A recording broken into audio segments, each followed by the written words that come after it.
কোনোবাই যদি তোমাক সন্দেহ কৰে তেন্তে তুমি দুখ নকৰিবা। এটা কথা মনত ৰাখিবা, কিছুমান মানুহে সোণ চিনি নাপায়, সোণকো পিতল বুলি সন্দেহ কৰে যে এইটো সোণ নে পিতল, কিন্তু লোহাক কোনেও সন্দেহ নকৰে।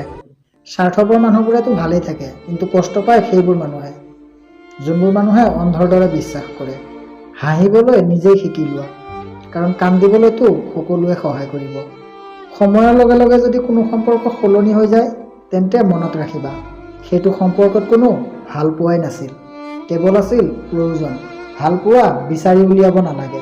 কোনোবাই যদি তোমাৰ বাবে থাকি থাকে তেন্তে সেইটো তুমি ঠিক সময়মতেই পাই যাবা। কিছুমান মিছা অভিনয়ৰ ফান্দত পৰি কিছুমান নিষ্পাপ হৃদয়ো কান্দিবলগীয়া হয়। কাৰোবাক ধোকা দি নাভাবিবা যে সি বুৰ্বক আছিল।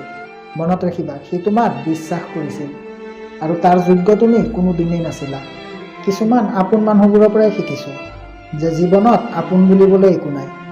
ব্লেক লিষ্টটো তৈয়াৰী হৈছিল কিছুমান অপ্ৰয়োজনীয় মানুহৰ বাবে, আৰু আজিকালি সেইটো ব্যৱহাৰ হয় প্ৰায় প্ৰিয় মানুহবোৰকহে ৰাখিবৰ বাবে।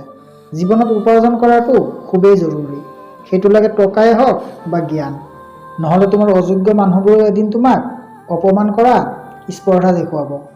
কোনোবাই যদি অপৰাধ কৰি থাকে তেন্তে তাক ক্ষমা কৰি দিয়ক, কিয়নো প্ৰতিশোধৰ আনন্দ থাকে মাত্ৰ এদিন আৰু ক্ষমা কৰি দিয়াৰ আনন্দ থাকে গোটেই জীৱন। মই কোনোদিনো প্ৰতিশোধ লোৱাৰ কথা নাভাবোঁ, মই নিজে গুৰুত্ব কমাই দি দূৰত্ব বঢ়াই লওঁ। ডাঙৰ ডাঙৰ ডিগ্ৰী অৰ্জন কৰি কি হ'ব, মন আৰু বিবেকে যদি অশিক্ষিত হৈ থাকে। কাৰোবাক লৈ সমালোচনা কৰাটো যিমানখিনি সহজ, তাৰ জেগাত থিয় হৈ তাৰ পৰিস্থিতিবোৰ বুজাটো ঠিক সিমানখিনিয়ে কঠিন। ভুল এটা কৰোঁতে বেছি সময় নালাগে, কিন্তু সেই ভুলটো শুধৰাবলৈ হয়তো কেতিয়াবা গোটেই জীৱন লাগিব।